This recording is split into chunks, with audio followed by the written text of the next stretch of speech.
Okay. Well, let me just say a couple of words. I'm Jonathan Silk, professor in the study of Buddhism in Leiden University, and we're very happy to have this opportunity today to welcome a visitor who will be introduced in just a moment. And now I introduce Dr. Bert Janse, and there you go. Okay. So my name is Bert Janse, and to me, the honor of introducing Khenpo Sodaji. So we are very honored here today to have the Tibetan Buddhist teacher and translator, interpreter, Khenpo Sodaji. And he is one of the main teachers and also administrators at Ladungar at Sepa, which is the largest and perhaps most influential contemporary center of Tibetan Buddhist learning on the Tibetan plateau.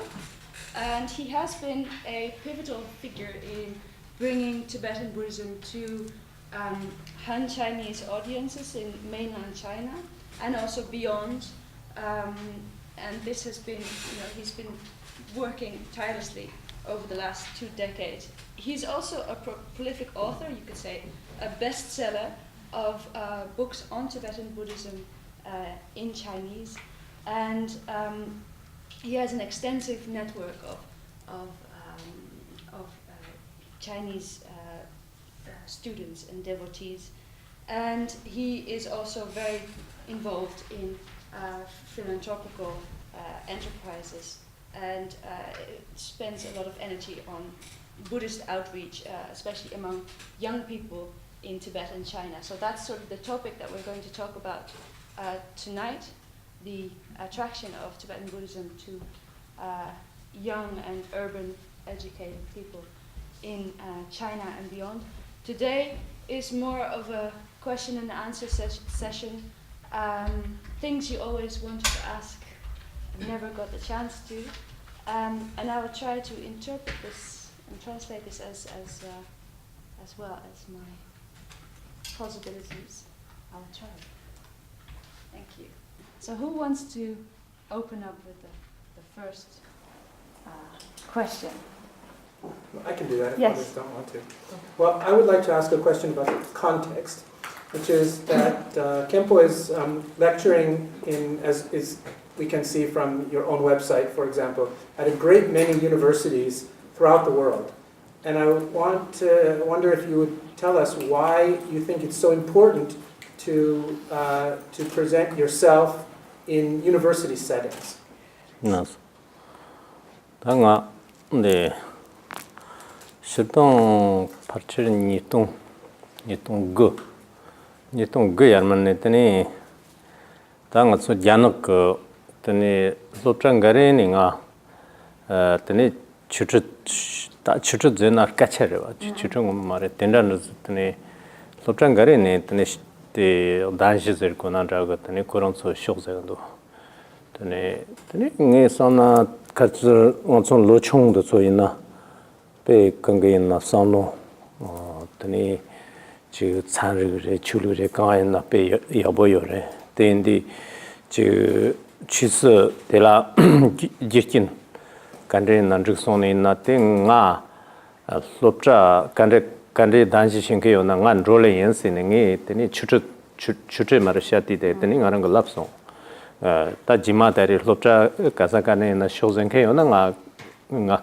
kale tagme tani ngan rose tani jima te ta janok so yin na parchir nge te na ta janok na janchin parchir sumchi so so ne ta ngan raz ma to zema nga changma lopcha chimbo chomala tani korong so shokze tani shokze dikkan tari ang chi chuchu ngoman raz da shakyo mar da yana ya jikten kacha da ngarang ko samsar na ta tendan raz de shakyo te ma to zema ya chi gimsen chi omiri yo pa ta tenda cha mare korong so shokze di tani ro yo tani toron lopcha mayen ba ga tani amaram lopcha tanam jaram lopcha na ta te mayen ba ga ne chi zongkang dan lopcha chong timo so shokze na ya 저거요. 이나요 지금 토론 로자든 로시도 지금 망사선들 있고요. So I started doing this, coming to schools and universities in China, starting in 2009. And when I go to these places, universities and schools, it's not so much teaching the Dharma as such, but it's more, talks and discussion. And I was initially invited to Chinese universities and schools, and I found that especially in discussing issues with the youth, be it about science or about religion, I thought them to be very bright, and it seemed very interesting. And I basically, from then on, I started being invited more and more to places around China, and I just thought, well, if I'm invited, I will go there. And this sort of grew from, being mainly in China initially to also outside of China. So basically I go to places where I get invited. These are not necessarily universities. They can be universities or middle schools or primary schools. And I also go, if I'm invited, I even go to prisons to teach. And it's often not necessarily speaking about Buddhism, but more about my thoughts on certain subjects or discussions or ideas that I may have. So it's basically, it's not that I have a specific aim in coming to universities alone, but I will just go when I am invited to these places. Question. Should I ask in English or in Netherlands? Whatever you like. Maybe in English, because then everyone can understand. Oh, all right. How do people in China react to your teachings there, and also in relation to political issues? nga ande nga chu ngama de kambon jingme phunso khongyen na tene zo chuluk zo 막 또 되면 tene khong chapter 된다 진제가 요 말에 tene nga chu 라롱 gar그 tene 야nak 걸로만 몸보즈 따따 있나 tene 다 추추셔서 몸보 요래다 있나요 때라 지 다양 지 chapter 된제랑 nga 양 로랑 되게 갑속단 로랑 되게 tene omogir 된다 차요 말에 된디 벤나가 있나 shirtung个sanji chulu 다 sanji chulu te 있나 다리 지금 때라 지금 머르다나 차프다나 되니 야급 지금 ram라세요 말에 슬라이나야 그런 그 모조신이 반선 그 조랑시나야 된저그 요래 대인디 되니 지 땅아랑 주 추추샤네 있나 자가 대마인바가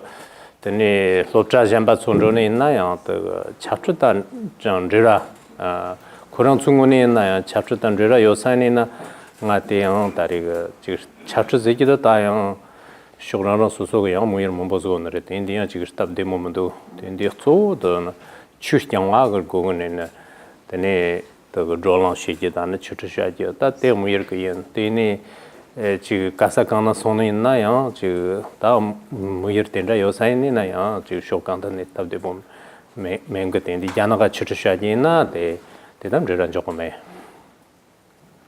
So just like Khenpo Jingmi Phunso, when he was teaching, he taught Buddhism and steered away from issues of politics. And we do now find that at Larungar, there's many Chinese who are receiving teachings, who are interested in Buddhism, and I happily teach them, but I don't have any aim of influencing them in any political way. And that's also generally the message of Buddhism, that when you teach Buddhism, it's not about ethnicity or nationalism or political issues.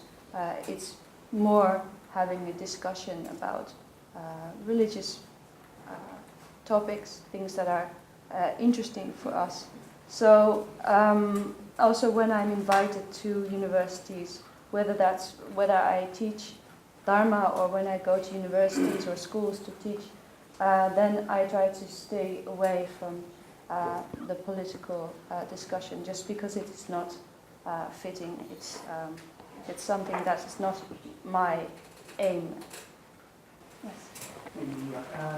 Often people we hear people talking about influence of Hinduism in Tibetan Buddhism. Even certain God and goddesses have been incorporated in Tibetan Buddhism. How do you explain influence of Hinduism in Tibetan Buddhism? Tandi yagarna ngama go khanda chulu yore. Shona khanda chulu go lorjin gare latte yone na ngachu sanje chulu da nika no tani ta khanda chulu go yin rawo tani parchir lo samtung yarmar go lorji o sa mambo yore. Shona yagar go chulu tela chulu mambo se yak tela ya tramze chulu da na tani ta khanda chulu nankar ge yang tela khoina ngachu yang chire ba go chulu na na tani chulu mambo se yore. Tati noni perna nga susang ngak na yoni tani ta jurwa tong jurwa devjin da hadang hamu rangjin jikten ba ga ji nang chil dan thumba na ra tinrang gare yo re tani gare zena tangsang ta nga chu yanak chungni ne na gare gte ze yo re tani boygin nang tan de parchir ta khanda chulu ke sara shan ji yongsa yana tiga jiga nangdun rabotin razu shi dana chayo sareze dana tani ngare da yanak tani jimchik batso ina ngare tinra sig yore ina yang tate jagar ga chulik dana te koronso namba yang jamare tejen dati nangdun yang tari manjawa mambo yore nge kale shayo.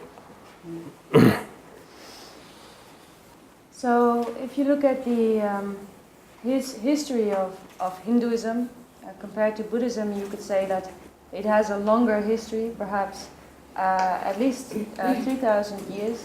But of course, within what we call Indian religions or Hinduism, then there's also different, different sections. Usually, you have Brahmanism.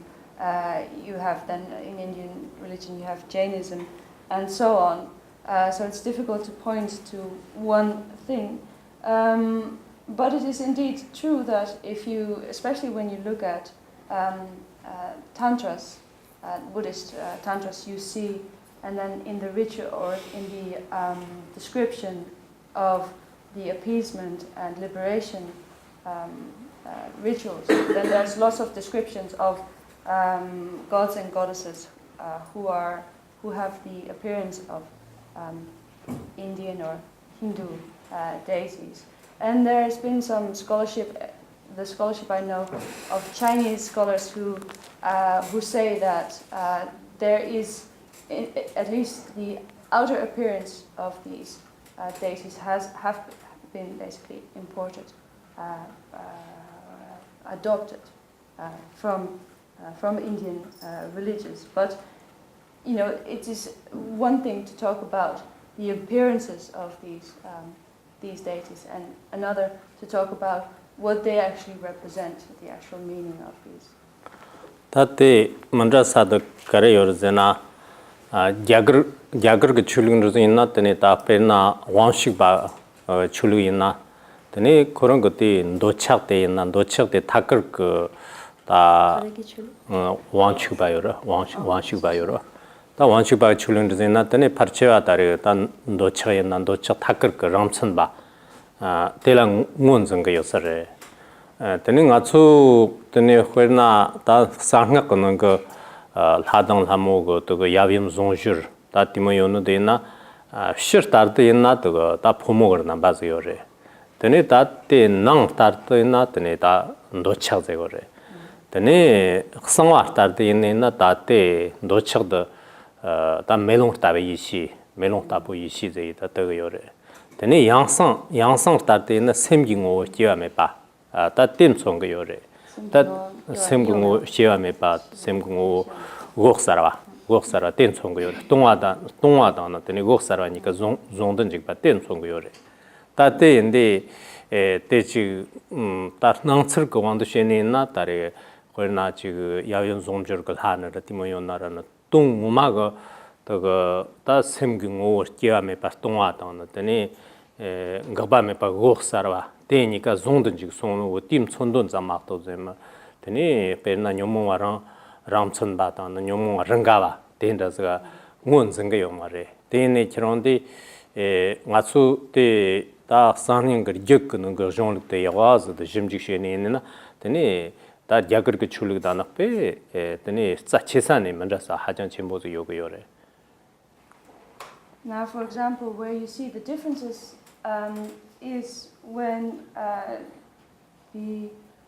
when you see, for example, something that you have in Shaivism is the sexual union, and you have that similar imagery in Tibetan Buddhism as well. In Tantric Buddhism, you have the imagery of a couple or deity in sexual union. And then there are different levels of explaining this. So on the external level, it would seem like it is an expression of desire. But then when you look at it from a Tantric Buddhist perspective, then it is, it's not necessarily desire. So there's different levels again. On the first tantric level, then you say, well, this is a representation of wisdom that is like a mirror. When you go on an even more subtle tantric level, you say that it is a representation of the nature of the mind, which is unborn, and also the union of the nature of the mind and emptiness. So we talk about different levels here. It looks the same, but then when you go to the deepest meaning, when you could say the actual meaning, then what it represents is the union of unborn nature, true nature of the mind, and wisdom and emptiness in unison.